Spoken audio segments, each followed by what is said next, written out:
సంఘ కాపరులకు global electro techniques తరపున ప్రభు పేరట వందనాలు తెలియచేసుకుంటున్నాము.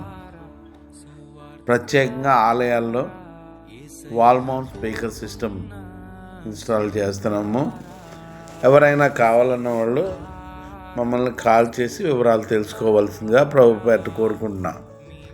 వాస్తవానికి వాల్ మౌంట్ స్పీకర్ అనేది ఈ కంపెనీలోని మ్యానుఫ్యాక్చరింగ్ లేదు, సీలింగ్ స్పీకర్స్ ఉన్నాయి. అయితే నేను దీన్ని ఎప్పుడు చూడడం జరిగింది అని అంటే 1974లో మా పెద్దనాన్నగారు టీకే విలియమ్స్ గారు అని సౌండ్ ఇంజనీర్, ఆయన పాల్కొల్ ఎంఐఎస్ చేపలు అనే చర్చిలో చేయడం నేను చూశాను. దాన్ని బట్టి నా హృదయంలో అది ఉండిపోయింది. నేను చదువుకున్న తర్వాత, ఈ సబ్జెక్ట్ నేర్చుకున్న తర్వాత వాల్ మౌంట్ స్పీకర్స్ తయారు చేయడం మొదలుపెట్టాను. అలాగే వీటికి రెగ్జిన్ వేయడము, ఈ మ్యానుఫ్యాక్చరింగ్ అంతా, అసెంబ్లింగ్ అంతా మా పెద్దనాన్నగారు సౌండ్ ఇంజనీరు, వాళ్ళ బిడ్డలు కూడా సౌండ్ ఇంజనీర్లే. అందులో ఒక ఆయన రేణుబాబు, ఆయన సౌండ్ ఇంజనీరు, జానీ ఆయన కూడా సౌండ్ ఇంజనీరు, అలాగే మోజెస్ కుమార్ ఆయన మెకానికల్ ఇంజనీర్.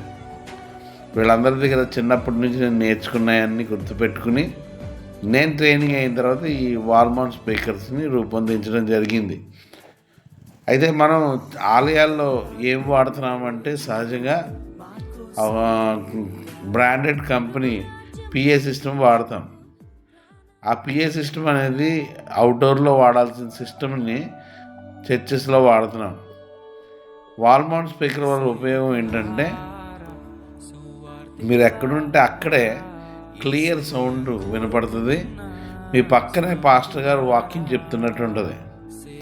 అంతేకాదు, మీరు చర్చ్ మధ్యలో నుంచి నడుస్తూ ఉంటే మీతో పాటు ఆ వాక్యం కంటిన్యూగా నడుస్తున్నట్టు అనిపిస్తుంది.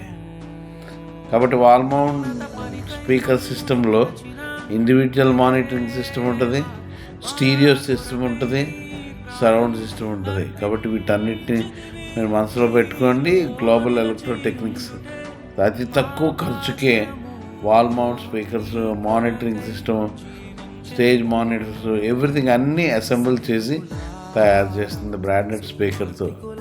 దేవుడు మిమ్మల్ని, మీ సంఘాన్ని అన్యులైన నూతన ఆత్మలతో బహుగా దీవించి ఆశీర్వదించును గాక. ఆమేన్.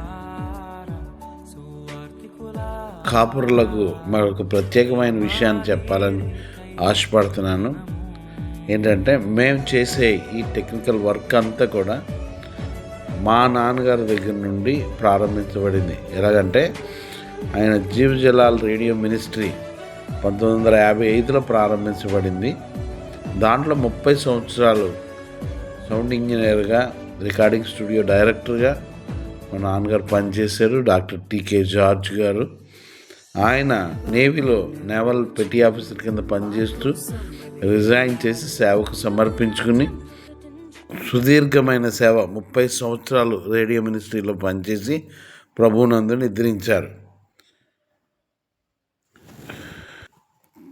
మిషనరీస్ ప్రారంభించిన ఈ రేడియో మినిస్ట్రీలో నేను కూడా పెరగడం వల్ల వాళ్ళ డెడికేషను నాకు కూడా రావడం జరిగింది. అందుకనే మేము ఆలయాల కోసం చేసే ప్రతి ఎక్విప్మెంట్ కూడా ప్రార్థనాపూర్వకంగా దేవుడిచ్చిన తలంపుతో చేస్తున్నాం. కాబట్టి ప్రేరేపించబడిన వాళ్ళు కాల్ చేయొచ్చు, వివరాలు తెలుసుకోవచ్చు.